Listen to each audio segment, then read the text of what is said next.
नमस्कार साथियों, स्वागत है आप सभी का विजय पथ अकेडमी के इस ऑनलाइन प्लेटफॉर्म पर। इसके पहले हमने कंप्यूटर के एमसीक्यूज देखे हैं। साइंस के भी एक एमसीक्यू मैं आपके लिए लेकर आया था। आज की इस वीडियो में हम एमसीक्यू का जो सेकंड पार्ट है साइंस का, उसको हम लोग देखेंगे। तो चलिए इसी के क्रम में हम आप लोग को यहाँ पर क्वेश्चन प्रोवाइड कर रहे हैं। तो पहला क्वेश्चन आपको स्क्रीन पर दिख रहा होगा। पहला क्वेश्चन देखिए क्या बोल रहा है। तो पहला क्वेश्चन देखेंगे, कह रहा है कि शर्करा का जल में घुलना किसका उदाहरण है। शर्करा का जल में घुलना का मतलब है शक्कर को यदि आप जल में घोलते हैं तो किसका उदाहरण है। पहला भौतिक परिवर्तन का, दूसरा रासायनिक परिवर्तन का, तीसरा द्रवण का और चौथा वाष्पन का। तो यहाँ पर देखिए द्रवण तो हो नहीं रहा है और वाष्पीकरण की प्रक्रिया भी यहाँ पर नहीं हो रही है। तो दोनों में से एक परिवर्तन होगा, भौतिक परिवर्तन या रासायनिक परिवर्तन। भौतिक परिवर्तन का मतलब है जहां पर उसकी भौतिक अवस्थाओं में परिवर्तन हो। ठीक, भौतिक अवस्थाओं में परिवर्तन। और दूसरा रासायनिक परिवर्तन का मतलब है जहां पर उसकी रासायनिक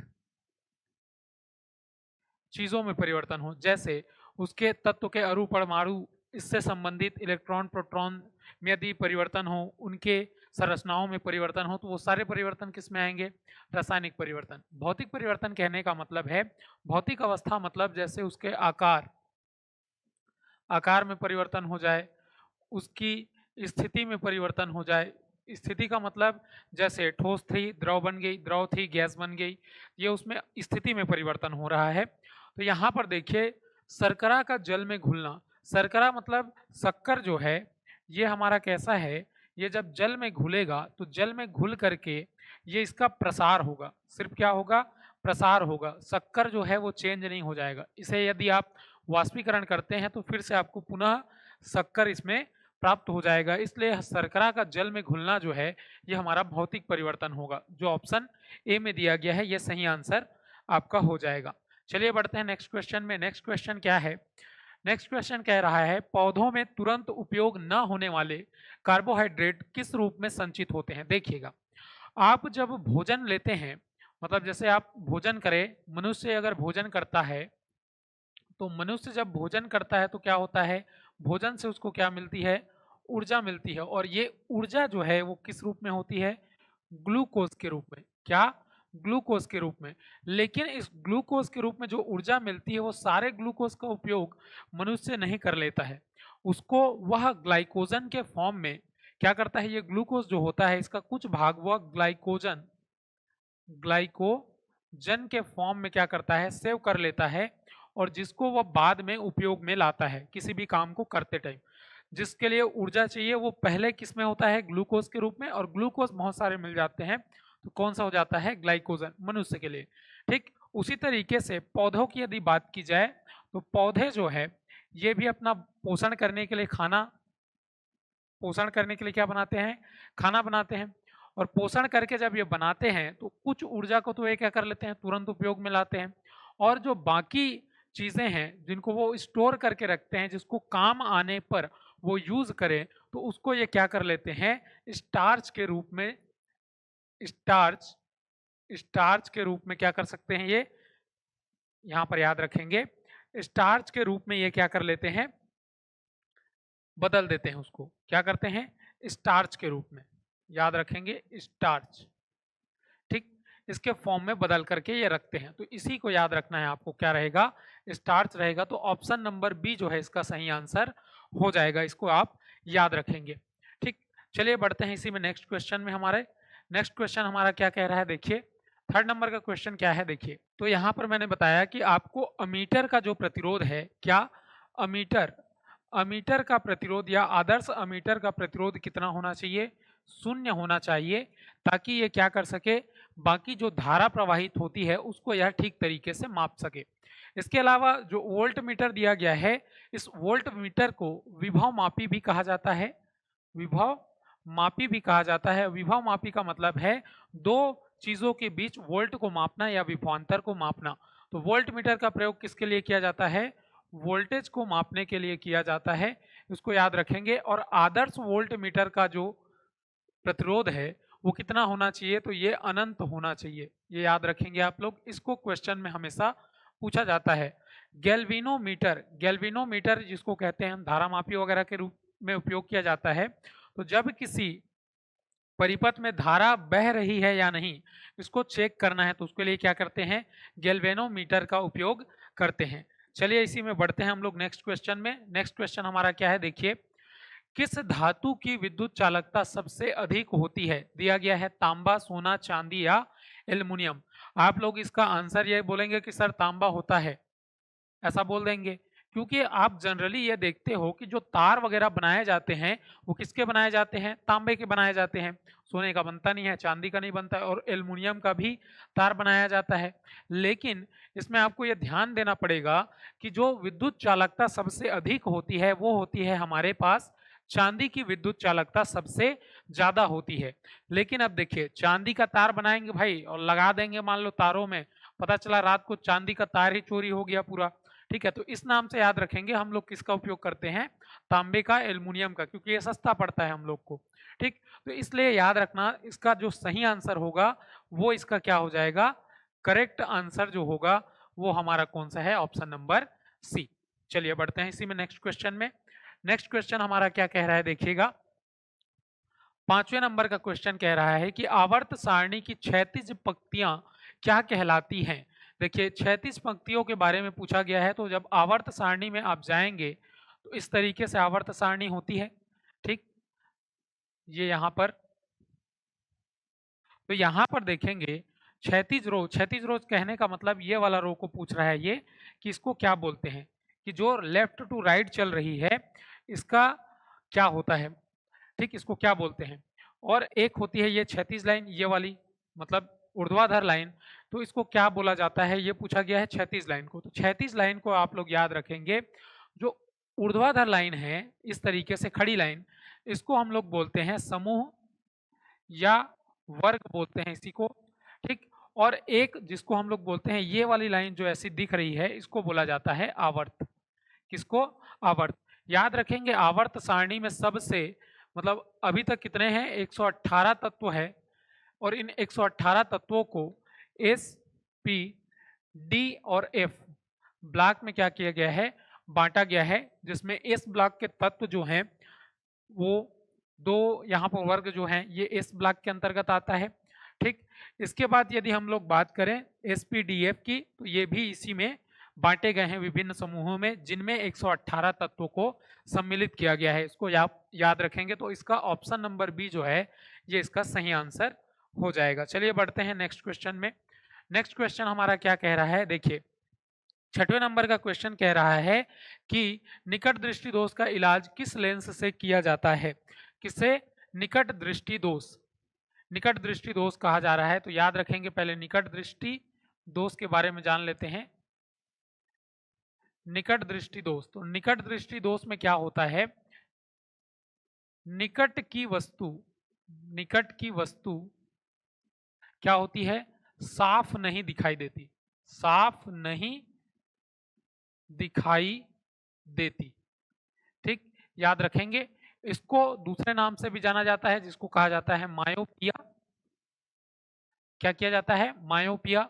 और निकट दृष्टि दोष में जो प्रतिबिंब है वो रेटिना से पहले बन जाता है। क्या होता है, रेटिना से पहले बन जाता है, और रेटिना से पहले बन जाने का मतलब है फोकस दूरी कम हो गई। तो निकट दृष्टि दोष का इलाज किस लेंस से किया जाता है, याद रखेंगे आप लोग, इसको जो है ये अवतल लेंस का प्रयोग इसमें किया जाता है। किसका, अवतल लेंस का प्रयोग किया जाता है, क्योंकि याद रखेंगे लेंस की पावर बराबर होता है 1/f। फोकस दूरी क्या हो जाती है, कम हो जाती है, तो लेंस की फोकस दूरी को बढ़ाने के लिए पावर को कम किया जाता है। और अवतल लेंस का जो पावर होता है वो ऋणात्मक में होता है। तो ऋणात्मक में जब लेंगे तो फोकस का मान बढ़ जाएगा, इसको ध्यान रखेंगे। सिंपल याद रखेंगे निकट दृष्टि दोष के लिए कौन सा उपयोग किया जाता है, तो याद रखेंगे इसके लिए अवतल लेंस, अवतल लेंस का प्रयोग किया जाता है। अब यहाँ पर देखिए निकट दृष्टि दोष के बारे में हम लोगों ने पढ़ लिया। दूरदृष्टि दोष को क्या कहते हैं, तो याद रखेंगे दूरदृष्टि दोष में दूर की वस्तु साफ दिखाई नहीं देती है, इसको दूरदृष्टि दोष को बोला जाता है हाइपर मायोपिया। रेटिना के बाद बनता है उसमें, और उसके लिए उत्तल लेंस का प्रयोग किया जाता है। ठीक, उत्तल लेंस का प्रयोग किसके लिए किया जाता है, दूर दृष्टि दोष, दूरदृष्टि दोष, और इसको कहा जाता है हाइपर मायोपिया, हाइपर मायोपिया, ये हमारा, ठीक। तो ऑप्शन नंबर बी इसका सही आंसर होगा। और इसको याद रखने की ट्रिक क्या है, दूर, दूर में ऊ की मात्रा आ रही है तो याद रखना दूर दृष्टि दोष के लिए उत्तल लेंस और निकट दृष्टि दोष के लिए अवतल लेंस का प्रयोग किया जाता है। बेलनाकार लेंस जो होता है ये द्विफोक्सी लेंस के रूप में उपयोग किया जाता है अबिंदुकता वगैरह के लिए, ठीक। इसको याद रखेंगे आप लोग। चलिए बढ़ते हैं नेक्स्ट क्वेश्चन में। नेक्स्ट क्वेश्चन हमारा क्या है, देखिए 7वें नंबर का क्वेश्चन कह रहा है ऊर्जा का कौन सा स्रोत गैर नवीनीकरण है। गैर नवीनीकरण कहने का मतलब है जिसको फिर से नवीनीकृत करके प्राप्त नहीं किया जा सकता है। तो जैसे जल विद्युत, इसको प्राप्त किया जा सकता है, सौर ऊर्जा इसको भी प्राप्त किया जा सकता है, और पवन ऊर्जा इसको भी प्राप्त किया जा सकता है। लेकिन जीवाश्म ईंधन जैसे कि कोयला, कोयला और पेट्रोलियम, क्या है, कोयला और पेट्रोलियम, ये जो हैं ये हम लोग के जीवाश्म ईंधन कहे जाते हैं। और इन्हीं से क्या किया जाता है, विभिन्न प्रकार के शोधन किए जाते हैं, पेट्रोलियम पदार्थ से भी और कोयले से भी किया जाता है। और इन्हीं को क्या किया जाता है, गैर नवीनीकरण स्रोत के रूप में प्रयोग किया जाता है। तो याद रखेंगे हमारा सी नंबर का जो ऑप्शन है वो यहाँ से सही आंसर हो जाएगा। चलिए बढ़ते हैं नेक्स्ट क्वेश्चन में। नेक्स्ट क्वेश्चन हमारा क्या कह रहा है, 8वें नंबर का देखिएगा, गैसों के बारे में कौन सा कथन सही है। यहाँ पर जितने भी क्वेश्चन लाए गए हैं आपके कांस्टेबल के लेवल को देख करके लाए गए हैं, और हमारे द्वारा बहुत ही कुछ क्वेश्चन जो इंपॉर्टेंट हो सकते हैं आपके एग्जाम के लिए उसको दिया जा रहा है। तो ये वीडियो पसंद आ रही हो तो नीचे कमेंट और लाइक जरूर कीजिएगा। चलिए बढ़ते हैं इसी में, गैसों के बारे में कौन सा कथन सही है, पूछा जा रहा है, सही है, ठीक। तो याद रखेंगे निश्चित आकार होता है, निश्चित आयतन होता है, इन्हें संपीड़ित नहीं किया जा सकता है, आकार और आयतन निश्चित नहीं होते हैं। तो याद रखेंगे, देखिए निश्चित आकार होता है, आप लोगों ने देखा होगा गैस को यदि बलून में भर दिया जाए तो बलून जैसे हो जाता है, गैस को यदि सिलेंडर में भर दिया जाए तो वो सिलेंडर जैसा बन जाएगा, ठीक। मतलब उसका एक निश्चित आकार तो नहीं होता है, तो ऑप्शन नंबर ए गलत हो जाएगा। निश्चित आयतन होता है क्या, निश्चित किसी तरीके का रूप दिखाई देता है तो नहीं, यह भी गलत हो जाएगा, ठीक है। यहाँ से उन्हें संपीड़ित नहीं किया जा सकता है, याद रखेंगे गैसों को संपीड़ित किया जा सकता है दाब डाल करके, तो ये भी हमारा क्या हो जाएगा, गलत हो जाएगा। तो हमारा ऑप्शन नंबर सी आकार और आयतन निश्चित होते हैं, ये सही आंसर हो जाएगा। चलिए बढ़ते हैं इसी में नेक्स्ट क्वेश्चन में। नेक्स्ट क्वेश्चन हमारा क्या है, देखिए इसमें कहा जा रहा है गुणसूत्री विकार का उदाहरण कौन सा है।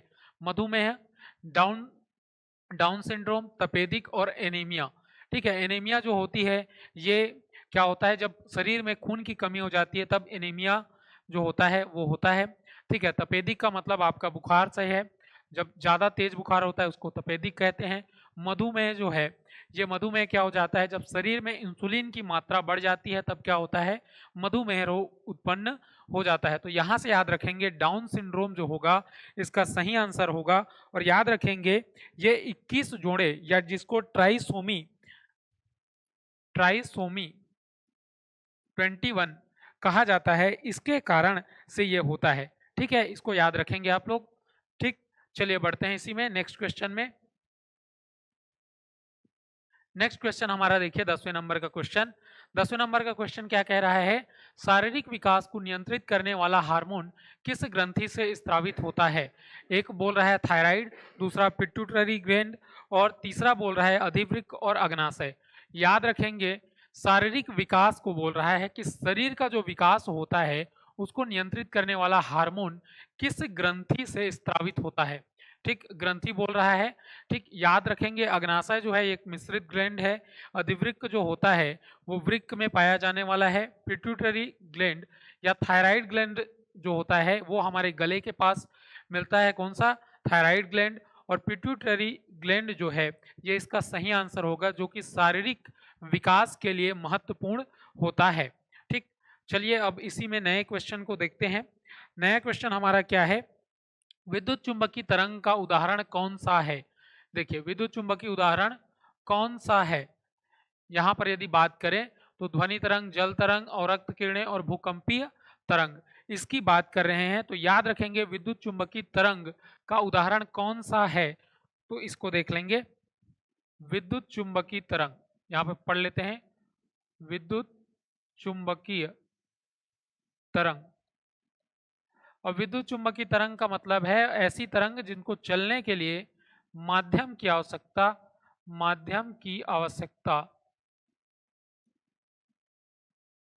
नहीं होती है,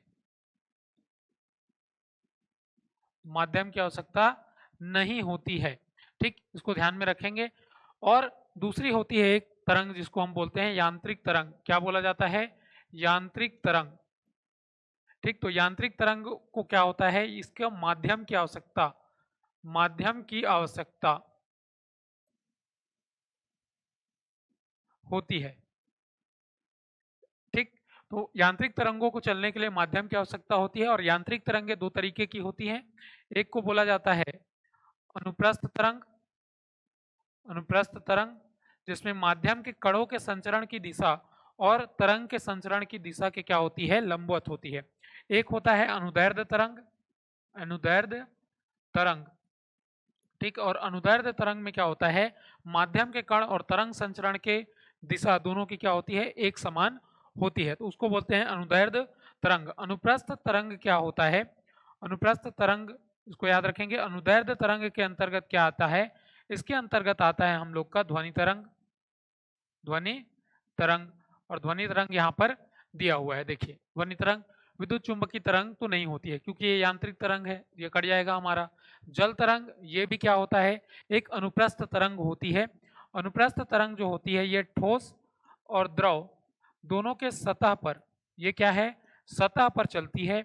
और ये क्या होती है, ठोस, द्रव, गैस, इनके सतह पर नहीं बल्कि अंदर गमन कर सकती है, तो उसको बोलते हैं अनुदैर्ध्य तरंग।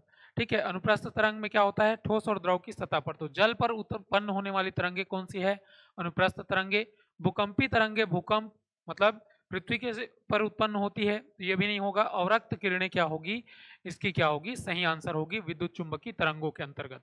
तो विद्युत चुंबकीय तरंगों के अंतर्गत जो जो विद्युत चुंबकीय तरंग आते हैं तो याद रखेंगे, एक को बोलते हैं गामा किरणें, एक्स किरणें, ठीक, प्रकाश किरणें या जिसी को बोला जाता है दृश्य प्रकाश किरणें, अवरक्त किरणें, अवरक्त किरणें जो आपके ऑप्शन में दिया गया है। ठीक है, इसके बाद होता है यूवी रेस, यूवी किरणें या पराबैंगनी किरणें। इनको क्या किया जाता है, विद्युत चुंबकीय तरंगों का नाम दिया जाता है। तो उसको आप याद रखेंगे, इतने तरंगे हैं, और भी तरंग है एक। ठीक, चलिए बढ़ते हैं नेक्स्ट क्वेश्चन जो हमारा है 12वें नंबर का क्वेश्चन। कह रहा है कि कार्बनिक नाइट्रोजन के अमोनिया में विघटन को क्या कहते हैं। एक बोला जा रहा है नाइट्रिफिकेशन, दूसरा है अमोनिफिकेशन, तीसरा है नाइट्रोजन स्थिरीकरण और चौथा है डीनाइट्रिफिकेशन। याद रखेंगे, कार्बनिक नाइट्रोजन के अमोनिया में, कार्बनिक नाइट्रोजन का अमोनिया में विघटन को कहा जाता है अमोनिफिकेशन कहा जाता है। क्या कहा जाता है, अमोनिफिकेशन कहा जाता है। इसके अलावा अमोनिया का नाइट्रेट्स में परिवर्तन, नाइट्रेट्स में परिवर्तन को क्या कहते हैं, नाइट्रिफिकेशन कहते हैं। नाइट्रोजन स्थिरीकरण, नाइट्रोजन स्थिरीकरण का मतलब है वायुमंडल में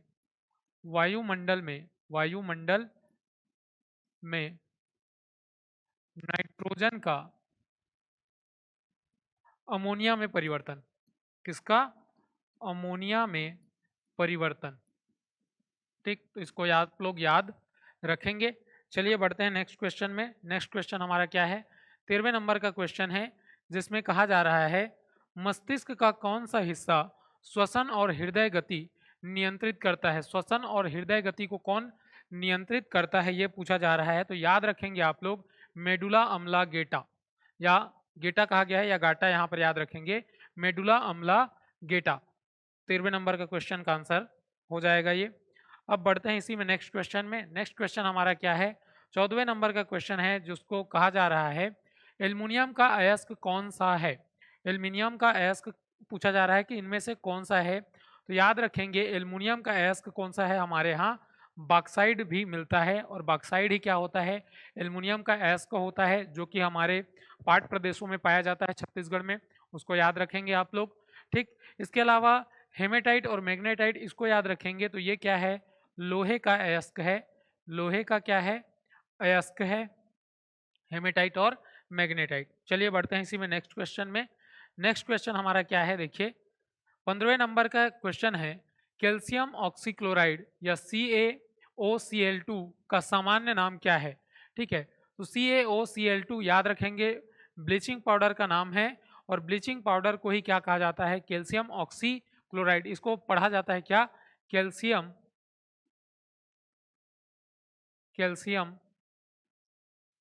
ऑक्सीक्लोराइड। ठीक, इसको आप लोग ध्यान में रखेंगे। ठीक, तो ऑप्शन नंबर बी जो है इसका सही आंसर हमारा हो जाएगा। ठीक, तो इसी तरीके के क्वेश्चन आप लोग को और हम लेकर आएंगे आगे। तो आज की क्लास के लिए सिर्फ इतने ही 15 क्वेश्चन हम रखते हैं।